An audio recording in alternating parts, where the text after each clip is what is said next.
მე არ ვაპირებ ხა კავკასიის პრობლემებზე ვისაუბრო, როცა საქართველოსნაირ ქვეყანაში არადემოკრატიული ტრადიციებს არ მქონდა ქვეყანაში გაქვს მედია. ყოველთვის მზად უნდა იყო, რომ გექნება სულ პრობლემები, როცა ხელისუფლებები სულ რაღაც ავტორიტარულ მიდრეკილებებს ავლენენ.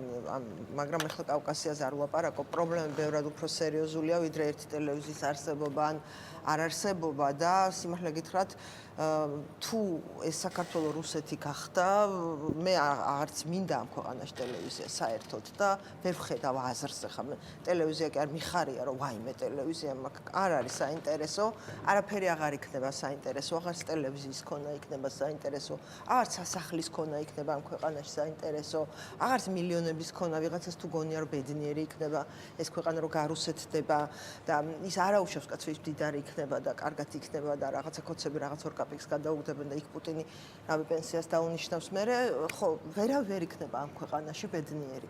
ამიტომ იმას ვიტყვი, რასაც დღეს ვგრძნობდა ძალიან ემოციურად განვიცდი.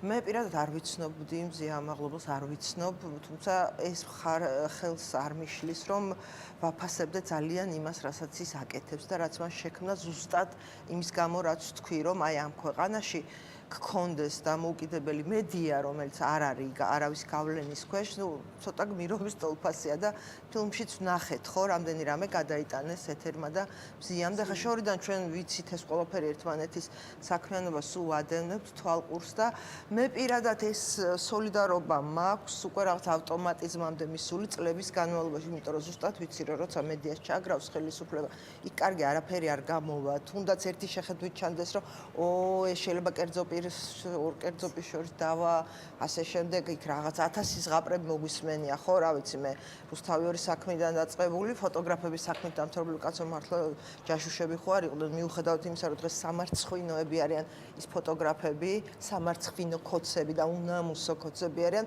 მე მაინც არ ვნანობ, რომ მათ გამო ქუჩაში ვიდექი და დღეს რო გამეორდეს იგივე, მაინც ქუჩაში დავდგები. მაგრამ თავარი რა არის ახლა?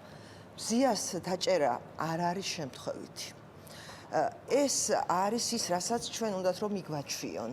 ქალი ჟურნალისტი ციხეში, რატო ხარჯავთ ზედმეტ სიტყვას, რატო გამოვხატავთ აღშფოთება შეფერდო, ქალია რა, დიახ, ეს უნდათ. იმიტომ რომ ჩვენ უნდა მიგვაჩვიონ რომ აქ რუსეთი იქნება. ძალიან მარტივია.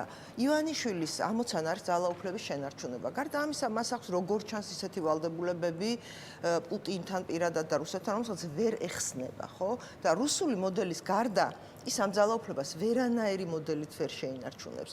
პუტინთან ვალდებულებები, როგორ ჩანს, მას აიძულებს, რომ დღეს დადგა რაღაცა ვალების გადახდის დრო, როგორ ჩანს ის იყო რაღაც დაძინებული აქტივი რუსეთის და შეიძლება მართლა ისე წასულიყო სცენარი, რომ გასულიყო 10 წელი, 20 წელი და არ ამუშავებულიყო ეს აქტივი, მაგრამ ჩვენ და საუბედუროდ აი ეს სცენარი წავიდა და ეს აქტივი ბოლომდე ამუშავდა, ხო? მან საქართველოს უნდა წაიყვანოს რუსეთში. მან საქართველოსთან უნდა გააგდოს დასავლეთი, ხო?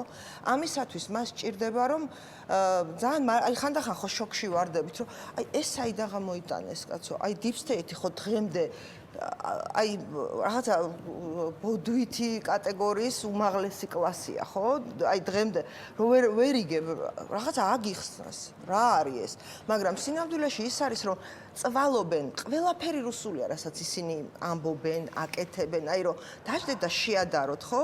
რუსული პროპაგანდა. უბრალოდ იმათ რამდენიმე წლის გაგვისწრეს და უბრალოდ იქ კარგად იმუშავა, იმიტომ რომ ჩვენ შოკი იმიტომ გვემართება, რომ ჩვენთვის არაორგანულია ეს კაცო ხა რუსეთში უფრო ორგანულად გამოიყურება, როცა შენ ეუბნები რუსეთის მოქალაქეებს, რომელსაც დღემდე ტრავმათა აქვს გამოყოლილი, რომ ის დიდი საბჭოთა სახელმწიფო რო დაიშალა, იმის ტრავმირებულ სამართალ მემკვიდრეება თვლიან თავს და თვლიან რომ დასავლეთი მათი მტერია და რაღაცა სიმართლის მარცვალი შეიძლება იყოს ამაში და რუსულ საზოგადოებას პუტინი მიუძღვება იმით ამდენი წელი და მას აქვს მართლა მხარდაჭერა, განა არა აქვს.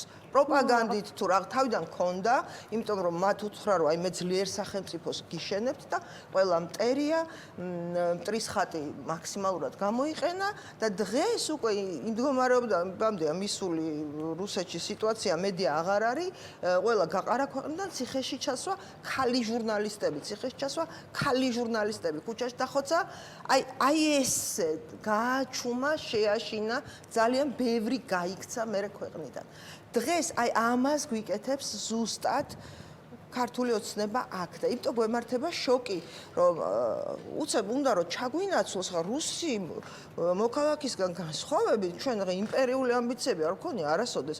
ჩვენ ყოველთვის მივისწრაფოდით დასავლეთისკენ, როგორც ჩვენს გადამრჩენელთან, როგორც ჩვენს პარტნიორთან, რომელიც ჩვენი იმედი იყო ყოველთვის და ეხლა მოგვადგნენ და ტვინებს გვიხერხავენ თუ რაღაცა უბედური რევოლუცია უნდა ჩვენს ტვინებში გააკეთონ, ხო?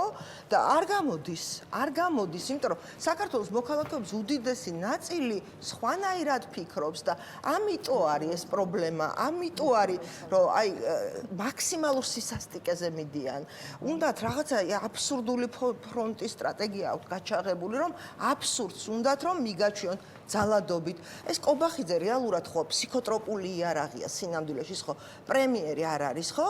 გამოდის და რობოტივით იმეორებს, იცი ხანდახან გონია რომ გაგიჟდი რო უყურებ, იმიტომ რომ დიფსტეიტი. ნუ აი მანიაკივით ხო ლაპარაკობს არა და მე გვიკვირს ჩვენ მიჩვეულები ვართ რომ ყველაზე შეშლილი ხელისუფლებებიც კი რომლებიც ყოლია, ხო?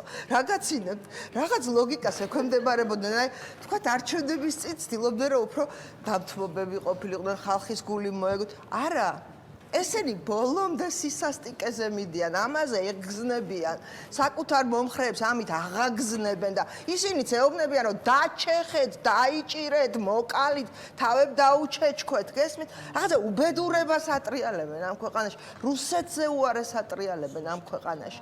და მზიამაღლობელი იმიტოზის ციხეში, რომ არანორმალურობის, სისასტიკის, ნაძირლობის, რუსულობის ნორმალიზება გააკეთონ, ამას მიგვაჩვიონ. მაგრამ ამას ვერ გააკეთებენ, უბრალოდ გააკეთებენ ერთადერთ შემთხვევაში, თუ ჩვენ დავნებდებით.